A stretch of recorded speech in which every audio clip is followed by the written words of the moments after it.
Hello, and welcome to the Holistic Fitness Podcast, where you'll learn how to get your goals without burning out. I'm your host, Laurie, and this show isn't just about movement and nutrition.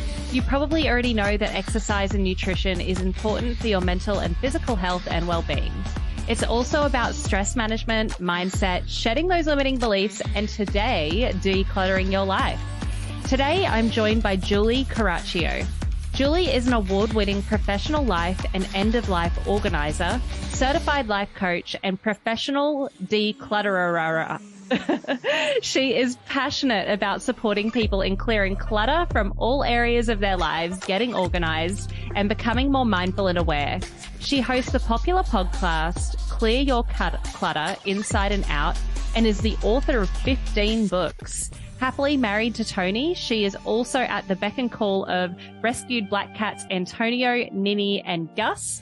Based in Wheeling, Western Virginia, Julie works with people all over the world, and she enjoys hiking, reading, learning about environmental and animal issues, baking, and spending time with her nieces and nephew. The bathtub is also her woman cave. It is a pleasure to have you here today, Julie. How are you? I'm excited to be here, and fantastic job on declutter'er. I like that the best. I added a few because I feel like it just needs that extra emphasis, you know? It does. After reading, after learning a little bit more about you and especially your intro, I mean, you've written 15 books. You've dived really deep into, this topic of helping people, and you're obviously really clear on the things that bring you joy. I'm going to start this podcast how I start every podcast. Whenever we're helping people in a specific way, I feel like there's always a backstory. So can you tell me the context that I would need to know about your life to understand why you help people in the way you do today? Sure. So I had been in fundraising for nonprofit, doing grant writing and director of development, and woke up one day and moved to North Carolina, had been living in Los Angeles, had a job, and then the guy was embezzling, so that fell out. And then I ended up finding a job, and within the first day, I was like, oh, this place is crazy town. And I was like, well, what can I do where I've got to make money? I've got to support myself. I have to make a difference in people's lives, and that I'm going to enjoy doing. And so I was like organizing. And then through the process of organizing, I had this client, I'll never forget it. She was like, can we just talk? And I was like, okay, you're the client. I typically, when decluttering and organizing, people work in 4-hour blocks so they can see a difference.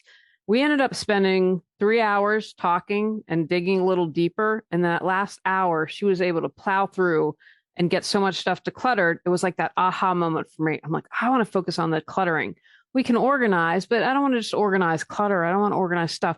How do we support people to declutter? And as I'm starting my business, I also am doing an internet TV show where I interview body, mind, spirit experts.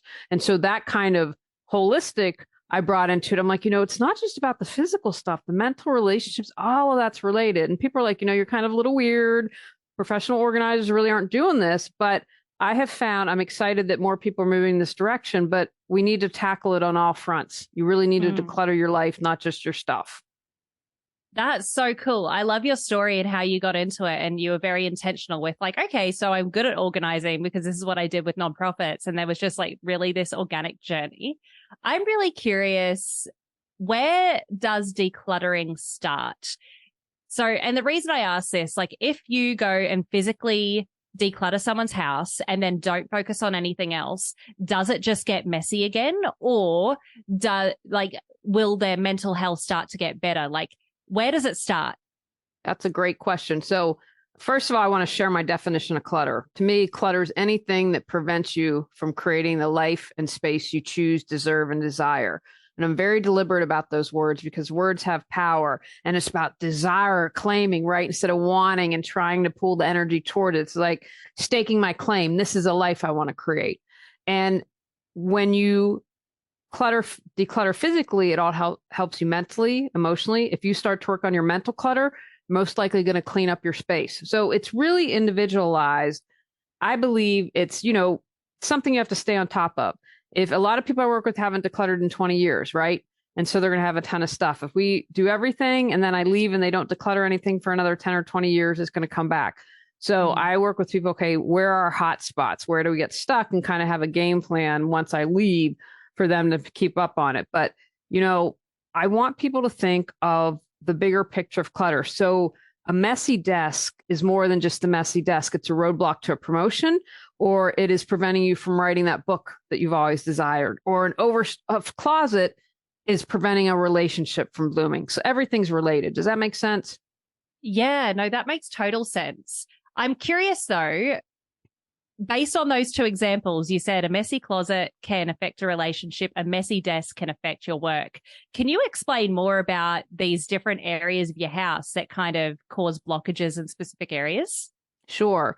So the messy desk, probably a lot of us can relate to, and it doesn't have to be just at home. It can be at the office, but everything is energy. I believe that from a spiritual perspective. If you're like Einstein or whoever said, everything's energy. But so you're creating the atmosphere in there, and like the closet, if it's overstuffed, feng shui talks about the energy of things, and clutter is literally stuck, stagnant energy. So if you're wanting to create a relationship and everything in your house is stuffed, there's no energy, there's no space to call that into your life. And so that's really, I want to tweak that a little and be like, it's really about the stuck, stagnant energy in different areas of your house. And what do we need to do to move that clutter? What do we need to shift that energy? And, sometimes decluttering isn't about just letting a bunch of things go. Maybe it's realizing, I put all my office stuff in my closet. Let's put that in the office where it belongs. And being like, I didn't realize I had 10 black sweaters. So I know I can let go of 5 or put them, and just tweaking it and seeing where we need to change things. Yeah, that makes total sense. I tell you what, I'm going to share a personal story with you. So I left my apartment in November last year and I didn't sign another place. I decided to just go pet sitting. And the act of just being in a new environment and looking after, I went up to Asheville. For those of you who don't know where Asheville's like a beautiful kind of place in the mountains. It was winter. It was gorgeous. Anyways, I was just feeling a little bit stuck in a few areas in my life. And in that 3 months when I was just in a completely different environment and they were quite lovely, fancy homes, I dumped a 4-year relationship and got a promotion 3 months after that. So it's really weird what you're saying. I never put those two things together. But as you're saying this, I'm like, oh, wow, your environment and energy really does make a difference. You shifted that. First of all, Asheville's awesome. It's one of my favorite places in the U.S. to be. But you went into a completely new environment that opened up new experiences. And, I don't know the details about the relationship, but I'm going to make a guess that maybe you had time in a new environment to think about things. Perhaps this isn't the right fit for me. And then having the courage to say, you know what, it's just, you're not the right person for me. Right. And shifting that. And then again, same with the promotion, like kind of clearing out the cobwebs and allowing that, you gave it breath, your life to breathe, to welcome up the new energy and the new opportunities. Yeah, that's so cool. And I hope that people listening as well can think about specific experience in their life, focusing on the physical first before we move into like the mental and emotional and all of that sort of stuff. How would you suggest someone get started at decluttering, especially the folks that have been in a house for like 10 years and they feel as though it's quite overwhelming? That's a great question, because one of the things that stops people from decluttering is they are overwhelmed. Like, oh my gosh, my entire house is a hot mess. Where do I start? So I encourage people, there are a couple questions you can ask. Like, do you have an impending deadline? You're getting new cabinets in the kitchen in 2 months. Well, you know what? Then now's the time to declutter the kitchen. Or if you aren't paying your bills, for example, and you're getting late payments on the mortgage, then the home office is really where you're going to focus on. Is there something that's driving you crazy, right? You can't sleep at night because your bedroom's so chaotic, it just keeps you up at night. Or if there's something going on, like you have a health issue, then maybe cleaning up the living room or the exercise room, or just general decluttering. So, okay, I'm going to wake up and go to the gym in the morning. And so ask yourself, okay, pending deadline, is there something driving you nuts? Is there an issue that needs to be resolved? And then that can key you into where you need to start. And remember, 10 minutes a day adds up to just over 60 hours in a year. And you know what? You can get a lot of decluttering done in over 60 hours. So if you're overwhelmed, then put on that timer for 10 minutes. And the more you do it, the easier it becomes. And you find yourself a lot of times going past that 10 minutes once you get started. Yeah, I love micro habits. Micro habits are so good because it just adds up over time. I have 2 questions, but I'm going to ask one at a time because I've always got a million questions. The first one is, how does storage affect you? If someone has a bunch of junk in their attic, out of sight, out of mind, like, is that okay? Or should you really be clearing out the attic too? Great question. And that is a challenge for a lot of people, out of sight, out of mind. But we just talked about energy a moment ago. Yeah. You have all that energy up in the attic, right? I mean, and talk about stuff. I consider the attic, the basement, and the garage to be the land of indecisiveness. I don't know what to do with this, so I'm going to put it in the attic, right? And then I keep doing that, and all of a sudden I have my attic's completely full. So from an energy perspective, even though it's out of sight, out of mind, it really isn't. Yeah. And then you have to think about, what is it costing you? Now you might be like, yeah, it's up in the attic. It's not costing me a lot, but maybe you get a collection that you really like, or you need space to store something and you don't have it because the attic or basement or garage is all filled. So, and then I think the thing, especially as I get older, is it costing you peace of mind? Because if you're thinking about it, you know, that little drip at the back of your head, oh, the attic's so full of clutter. I got to get to clutter. What I do, you know, that little that keeps niggling at you. And it's something that bothers you. Again, you might be not super aware of it, but at the back of your mind, you are. Yeah, that makes total sense. I've heard from minimalists. I'm not sure if you're a minimalist or dive into the space. But they talk about, think about the cost of maintaining it. A lot of people think about like buying it, but by the sounds of it, you're not talking about the actual cost of like maintaining a nice car, but the cost of like maintaining that in your physical space as well. I mean, think about a lot. I think I read 80% of people or couples argue about clutter and disorganization. So that's causing issue in the family. The teenager with the crazy room that has a ton of clutter, that's causing fights. If you walk into a room and you can't relax, that's adding to your stress, right? Yeah. It's all in there. I don't know if you're qualified to answer this, but why are teenagers so messy? I was so messy as a teenager. I had posters all over the wall and I didn't care. Do you know why? Or would you just be kind of guessing? Here's my uneducated, unofficial thought. It's because it's allowing them to express themselves. It's a little bit of freedom because it's their space. And instead of being told you have to keep it all like that, like I'm going to express myself or rebel this way. And what I always say to parents with teenagers is give them some leeway. It's their room. It's their space. Now, I don't allow stuff growing. If there's food, you know, they're not taking the dishes down. That's a whole other story. And be like, okay, it might look like a tornado, but once a week we're going to clean it up and you can't leave food there. I mean, kind of create basic rules like that. And shared areas like the living room and the family room, then we're going to maintain it a little better, but give them a little more leeway in their rooms. And I found that tends, if you just do that, then sometimes they come around and bring it back because they're like, okay, well, I can't rebel and I've expressed myself enough, so it doesn't need to be a crazy place. That's good because I did not like authority. I'm still not a massive fan of authority and being told what to do and stuff like that. I guess that's why we lean to being a business owner and all that sort of stuff. But yeah, I just remember as a teenager being so messy. And my mum, like I'm in my 30s, my mum still doesn't believe that I'm clean. It's so funny. She was scarred for life. She was scarred for life for sure. She had metal music coming out of my room and rap music coming out of my brother's. Poor her. I'm really curious about the spirituality piece. You mentioned feng shui earlier. We've spoken a lot about energy. Can you explain more about like what energy is and why we should care about it, even if we aren't woo-woo? Yeah, no, that's a great question. And I hope that seeing that as less woo-woo and more like, and I mentioned, I don't know who was Einstein and the physicist, because it's what the quantum physics proves that everything is energy, right? So we want to care about it because we're creating our reality. Whatever you desire and your goals that you want to create, there's energy behind that. And I think spiritual clutter, to me, some examples of spiritual clutter are not forgiving, because you know what? It affects you. The other person might even not know that you're annoyed with them. So forgiveness is for you. It's about not having gratitude. To me, love and gratitude are the highest vibrations, talking about energy that you can come from.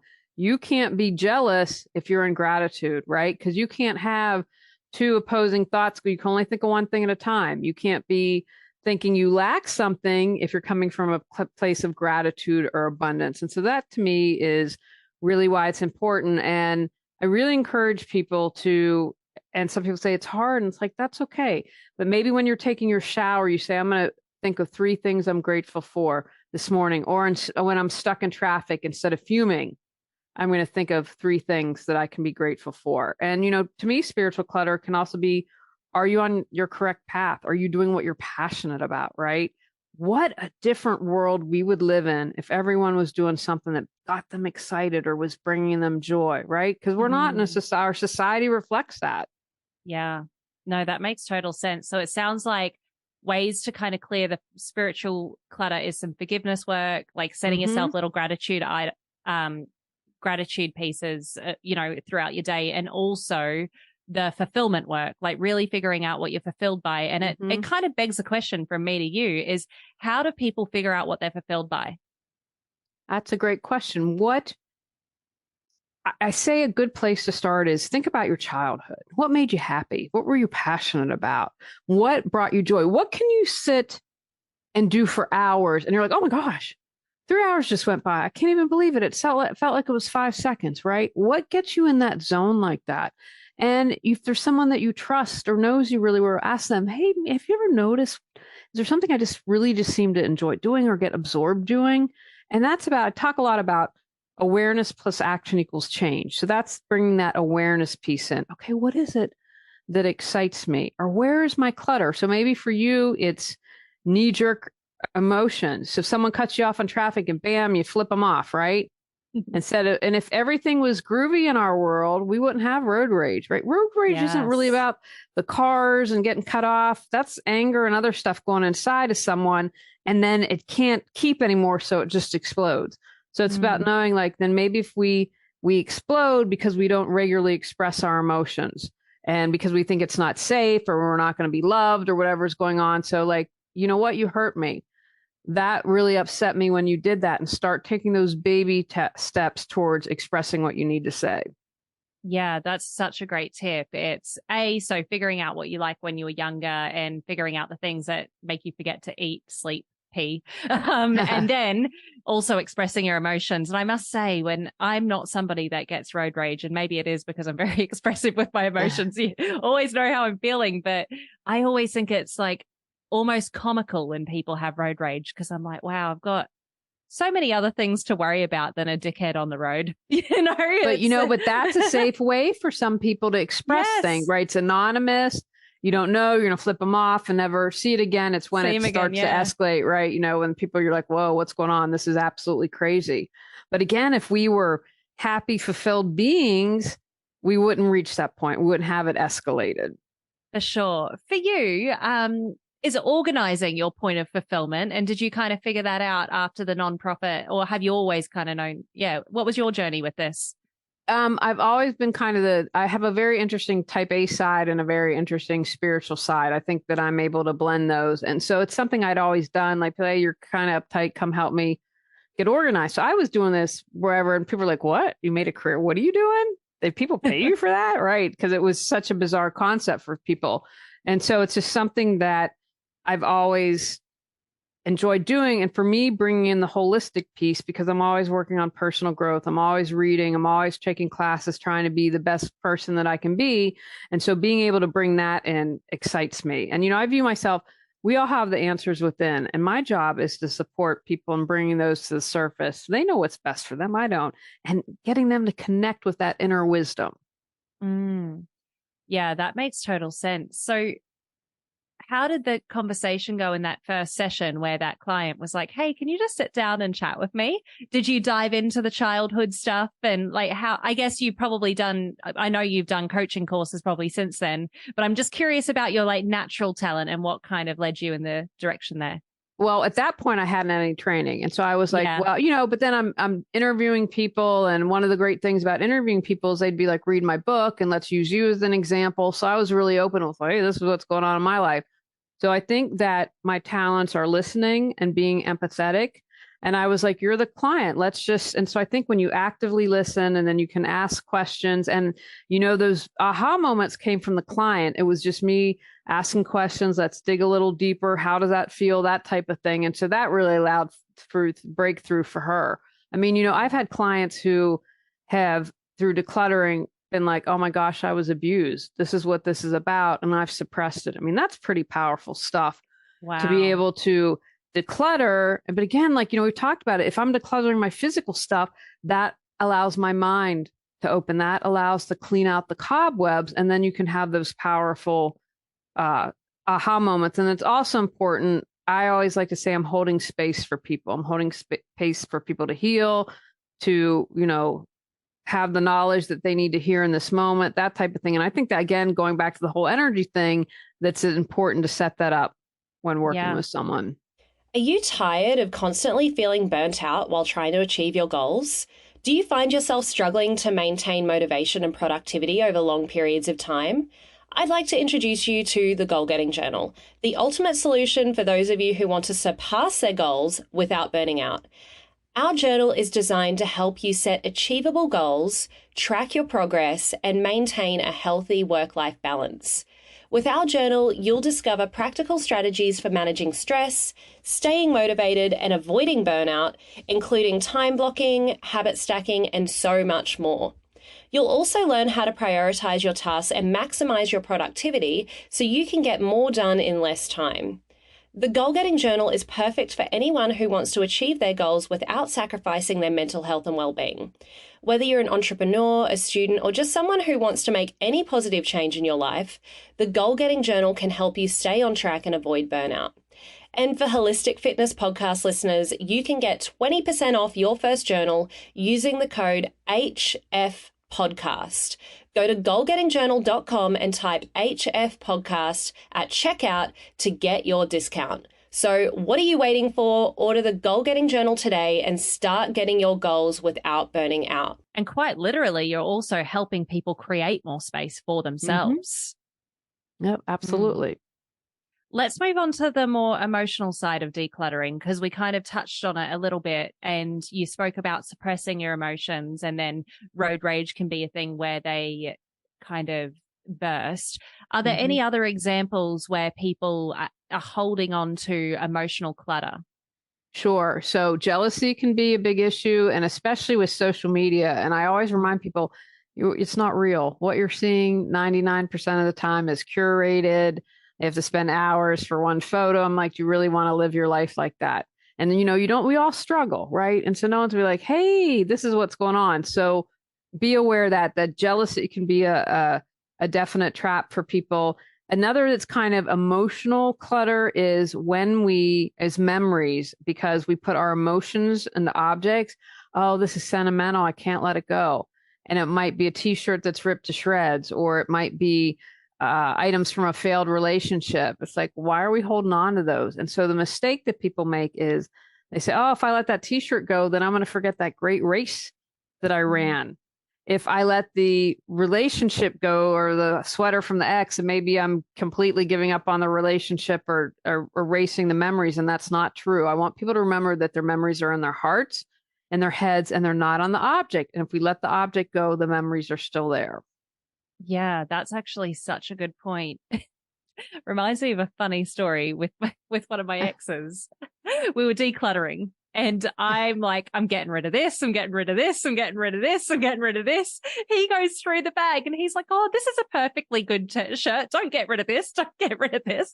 Don't get rid of this. Do you run into that? With oh, folks? Yeah. With me, you know what? It's more common than people think. You have one that's kind of, I'm older than you, with the Felix and Oscar from the Odd Couple, but it happens a lot. And so that is a place where we have to compromise. We have to come together. Maybe the person that's a little uptight has to relax standards and be like, okay, they aren't going to color code their side of the closet, so you just got to let that go. I mean, that's not the thing to nitpick. And the person that's kind of on the slobby or decluttering side, okay, like we need to step up our game as well. You just can't have everything everywhere.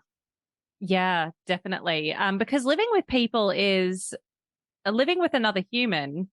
Some people have done it for years, but it is challenging, especially when you're in each other's space and in each other's energy all the time. So I can imagine when you're helping couples out with that, there's just that extra layer of energy there. Yeah. And so the good thing is I'm a neutral party, right?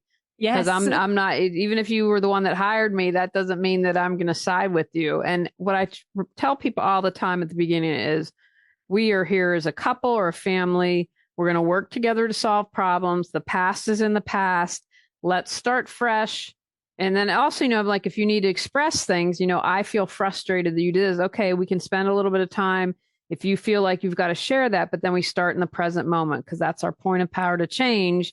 And whatever the past, let's leave it there and let's start and come together to solve problems instead of pointing fingers and staying in anger. Yeah. I just want to emphasize that point there. Let's stay in the present moment because that's our power to change, like in the now moment. We can get so fixated on the future or the past, and that just warps our like now experience. Yes. Yeah. Yeah. Super important. So definitely with the emotional stuff we were chatting about before, how do you declutter your life emotionally and even mentally? Like what are the tangible things we can do? Okay, so with mental clutter, I'm a huge fan of suggesting people have some kind of mindfulness practice. I mow the lawn. That's really meditative for me. I can do a brain dump, meditation practice, deep breathing. I'm a fan of journaling, writing things down. If you're worried, what is it? And I have a thing I call take it down. So, okay, I'm afraid X is going to happen. Okay, well, what's the likelihood? Probably not. And then I take it down to another worry. What's the likelihood? Probably not. And I do that until I get something that's really, you know what? If that were to happen, I can manage about that. I'm going to let that worry go. So different types of practices that can help with that. Emotionally, again, back to awareness. Where is it that you get stuck, right? And becoming aware what triggers you. If hanging out with Sally and Bob triggers you into anger because they are unkind to you, then we need to step back from that relationship, right? And figuring out, and might be expressing emotions. You can also express emotions and get angry all the time and just blurt things out. And that's just, the opposite of stuffing things. So now, okay, well, I've got to maybe my practice is I take a deep breath and I count to 10 before I say something. Right. And then coming understanding your triggers and then coming up with some plan of action. And I'm always a fan of breathing. When I first started my business, I was doing a whole house declutter and I had done the top floor, down the second floor. I was in the pantry and it was the biggest pantry I'd ever been. It was like 6 feet tall. I'm like, oh my God. And I had a total brain fart. I'm like, well, how do you declutter? How do you organize? And I just said, listen to your own advice. So I stopped, closed my eyes, took 10 deep breaths, got grounded. Then I was like, okay, I'm in my body. I'm back to normal. Now let's tackle the problem. So that's something, whenever in doubt, just breathe, just stop and get a couple deep breaths and get centered in your body and go from there. Oh, that was a great reminder for myself. I need to do that more often. I think my version of breathing at the moment is closing all the tabs on my computer, but while doing that, just take a few breaths as well. That's awesome. Yes. Yeah. Something we haven't touched on is health. And, the whole premise of the Holistic Fitness the Holistic Fitness podcast, if I can even say the name of the podcast, is helping people get their goals without burning out. And usually their fitness goals, like a lot of people listening to this are wanting to either lose weight or gain muscle or what have you. In your experience, what kind of insights do you have with regards to health and decluttering? Well, decluttering, they've done studies that clutter has been implicated in not exercising, not taking your meds, not eating healthy. Like if your kitchen's in chaos, you're probably going to rely on takeout or frozen food because who's going to want to spend the time chopping vegetables if it's a hot mess in there, right? So there really is that correlation for better health to declutter. And then organizing. Can you find your keys in the morning? Oh, I can't find my keys. I'm going to skip my workout this morning, right?